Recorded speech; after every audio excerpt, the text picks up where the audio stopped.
Hi guys, I'm Kim and welcome back to my channel. Thank you so much for joining me here today. I'm here today to talk to you about our June 2023 budget wrap up. I can't believe that we're at the end of the financial year. Well, in Australia, it's the end of the financial year. I don't know how other countries work, but end of financial year already. I am currently 38 weeks and 4 days pregnant and am all scheduled in for a planned C-section tomorrow. So here I am pre-filming a heap of videos to make sure that I have some content to get up on my channel before my life gets, hectic and I have to work out my new normal. But yes, so if you haven't been up to date with what's going on, feel free to watch some of my previous budget videos and they explain kind of how we've been preparing for having this baby. We've got a sinking fund for maternity leave because I am taking 14 months off of work. I am going down to half pay for 24 weeks through my work, followed by government income of 18 weeks parental leave, and then the rest of the time is being topped up by our own personal savings. And during this time, my husband is also still working full-time. We think we've got ourselves sorted. Check back in with me in a few months and see how we're going, but I'm sure everything's going to be fine. So yeah, without further ado, let's jump into this June budget wrap up and see where we overspent, see where we underspent, a few minor categories, and check out how much money we were able to add to our sinking funds for the month. This is our June budget wrap up for 2023. Also in Australia, this is the end of the financial year.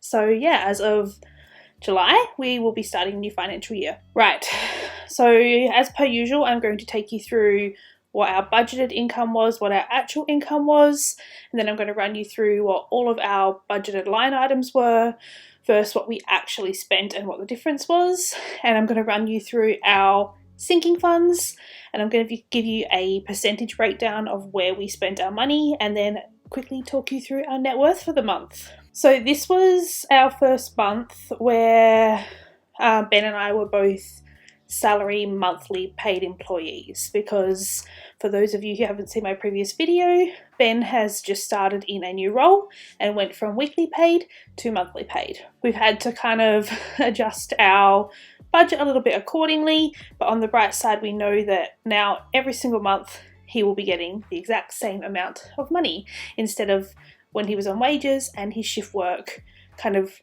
dictated as to what he would get paid depending on what shift he was on and what loading he was receiving. For the month of June, it was a big month. We budgeted to bring in $9,686 and we actually brought in $32,348.75. So that was $22,662.75 more. Now, you're probably thinking, did he get a pay rise? No, he didn't. We were fortunate enough to be in a position to be able to do some shuffling with our finances, and we were also received some money for other reasons. But yes, so hence why we received so much extra income for this month.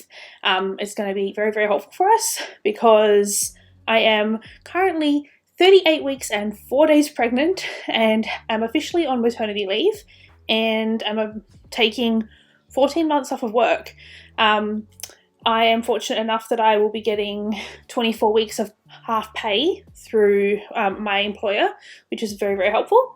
And for those of you who have been following along, you know that we also saved a nice big chunk of cash to go towards my maternity leave.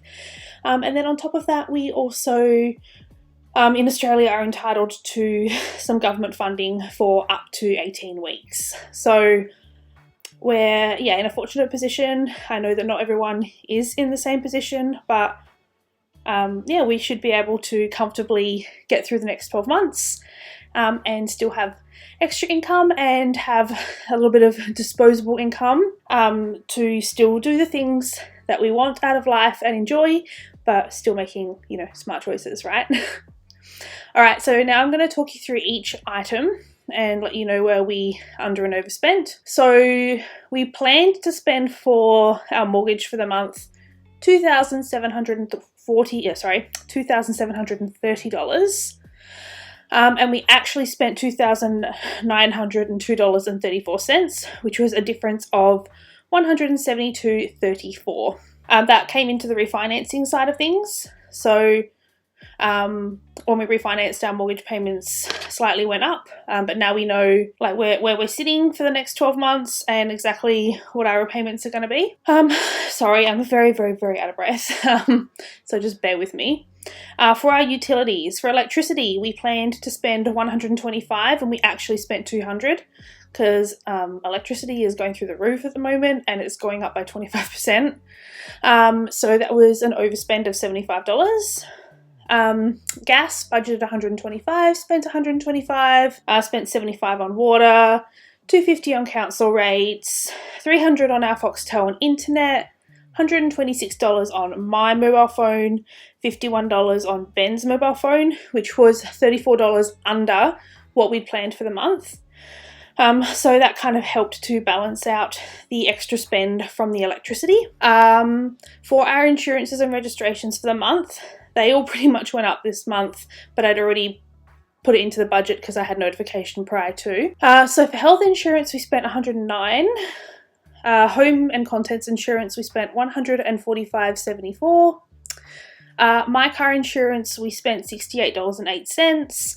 Ben's car insurance was $79.08. Both mine and Ben's car registrations were $47.13 each. Moving into our subscriptions, $17.99 for Canva, $6.99 for Amazon Prime, $14.99 for Apple iCloud, $4 for OnePass, $11.99 for Google Play, $15.99 for Netflix, $11.99 for Spotify, $14 for Stan, $15.95 for Xbox, and $14.99 for Disney Plus. Now, moving on to the variable expenses.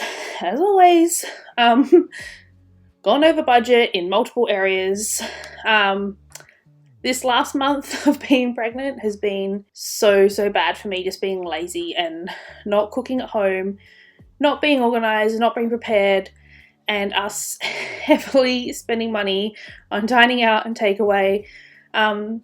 We also did go to a couple of nice kind of fancy restaurants because we celebrated me being on maternity leave and our kind of like last big date night sort of thing. It was also our 15-year anniversary, and we had a few things on that kind of popped up where we went out for meals that were a little bit more expensive than what we had planned and budgeted for. But it's okay because, as you saw, we did bring in a good chunk of extra income this month, so it's more than balanced it out. So we did plan to spend $1,300 on groceries for the month. We actually spent $1,285.82, which was under budget. Did you hear that? Under budget by $14.18. So I will take the win on that one. I did increase our food budget this month by $150 just to try and, you know, match with like inflation and stuff like that. So that seemed to have done the trick. Let's see how we go in the future though. Dining and takeout, budgeted $400 and actually spent $920.64, which was $520.64 more than what we had budgeted for. But as I said, there was reasons for it.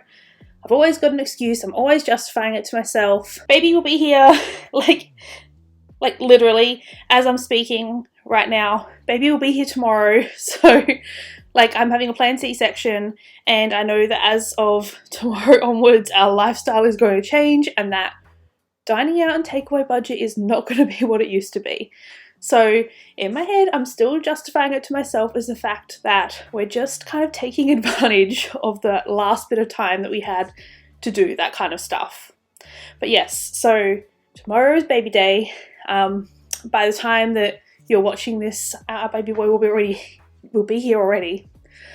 That's crazy. I can't believe I'm actually sitting here saying that. For entertainment, we budgeted $250. We actually spent $349.25, which was $99.25 over budget.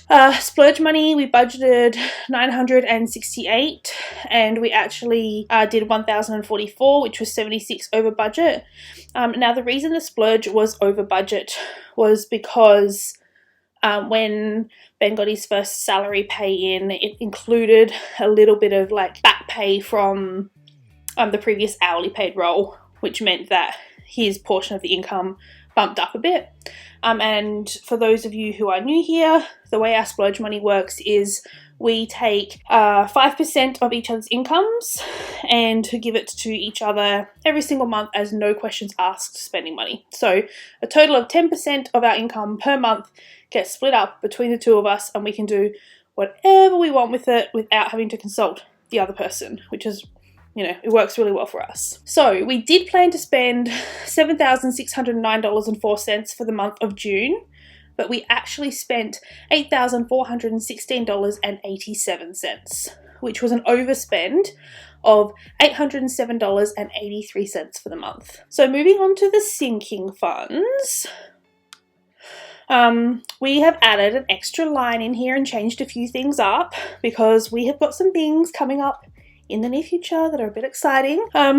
So my maternity leave fund, basically didn't touch it. First month of maternity leave, but I was getting a full pay this month, so we didn't need to dig into it. So we added nothing and spent nothing. Sorry, let me backtrack slightly. We did budget to be able to add $2,076.96 to our fund for the month, and we were actually fortunate enough to be able to add $23,931.88. You're going to see where we're putting all of this. We decided we would get our emergency savings back up to our goal. So we added $9,907.16 to our emergency fund, which gets us back up to our $15,000. I added a line in called opportunity. So we were able to add $6,774.77 to our opportunity fund. So stay tuned to see where this money might be going. We're still yet to fully decide what's going on. So for now, we thought it's an opportunity fund over and above any other money that we have allocated. Our baby fund. So this used to be the nursery fund, but is now called the baby fund. And this is going to be for all things baby related. Nappies, formula if we need it, anything basically that relates to baby. So we thought it would be smart to have a line in here outside of our daily stuff to be able to track and see what we're spending every month on our new little bundle of joy. Added $600 and we spent $540.57 this month.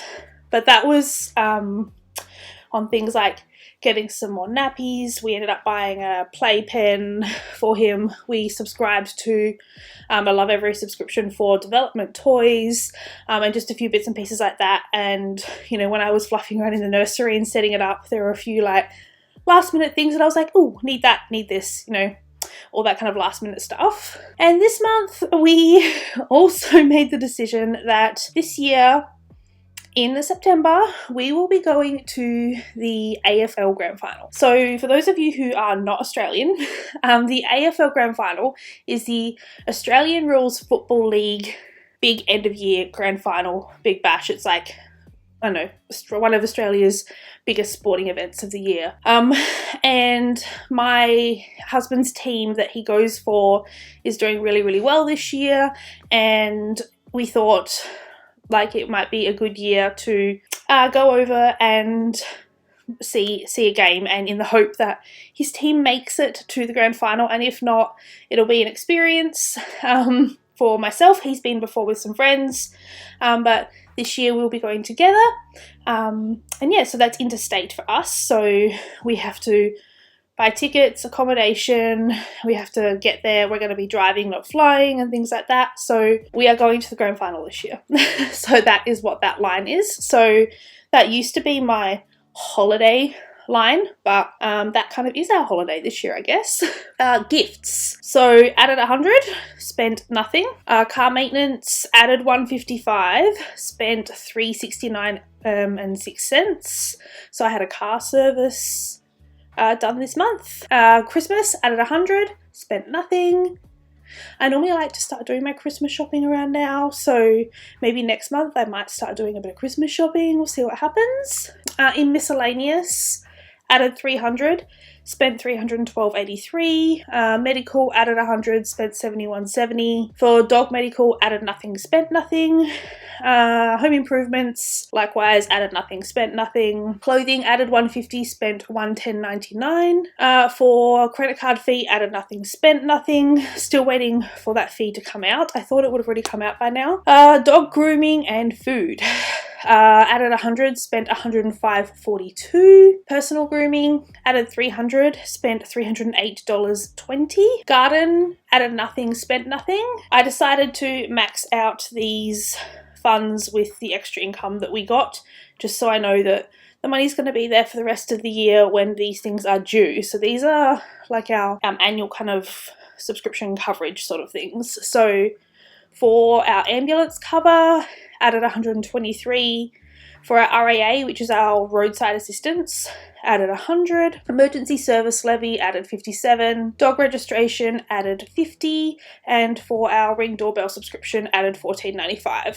So yes, that is totaling $23,931.88 that we were able to disperse between all of our sinking funds for the month. And we spent $1,818.77 for the month from our sinking funds. So just a quick breakdown with the budget summary for this month. Like, this just appeals to me. Like, I would just love it if we were able to have this much money come in every month, because this makes me so happy.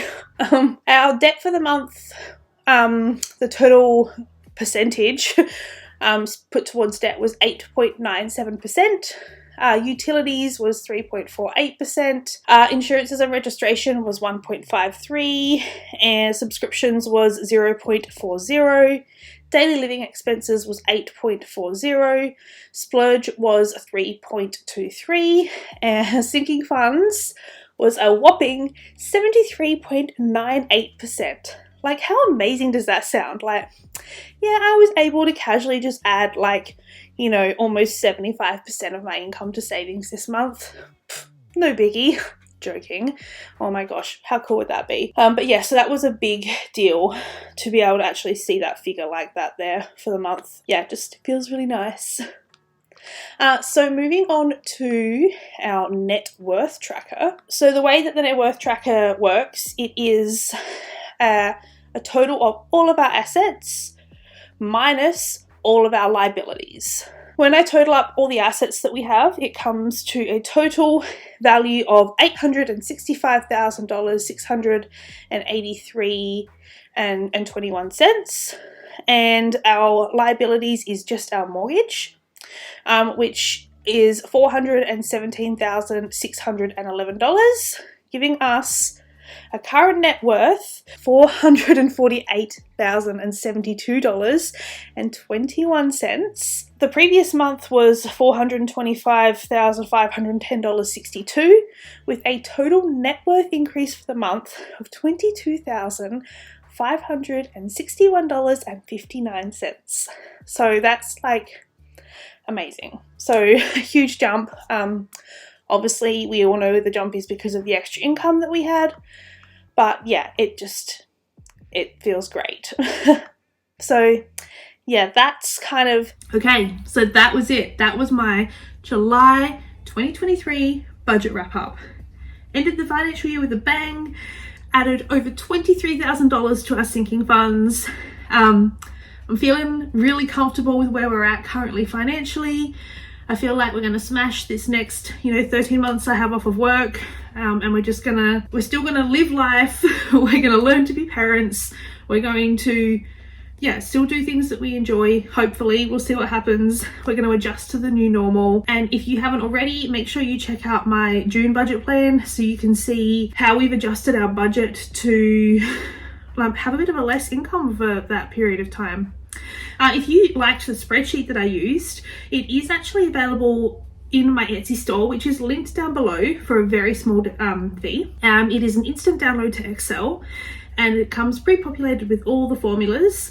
And I've also got a video here on YouTube that teaches you how to set it up and how to use it. And you know, it's fully editable and you can customize it to yourself. So it's got all your budgeted sections, it's got an area for your sinking funds, and it's got an area to track your spending. So yeah, like I said, if that interests you, it is down below. Feel free to check it out. And if not, totally fine. The fact that you are here supporting my channel and watching my videos means the absolute world to me. Leave me a little comment down below to let me know if you've got this far. Maybe give me a little heart emoji or something. But yes, other than that, anyway, if you enjoyed this video, make sure you give it a thumbs up. Don't forget to hit that subscribe button down below and ring that little bell, and that way you will get notified of my videos in the future. And until next time, bye guys.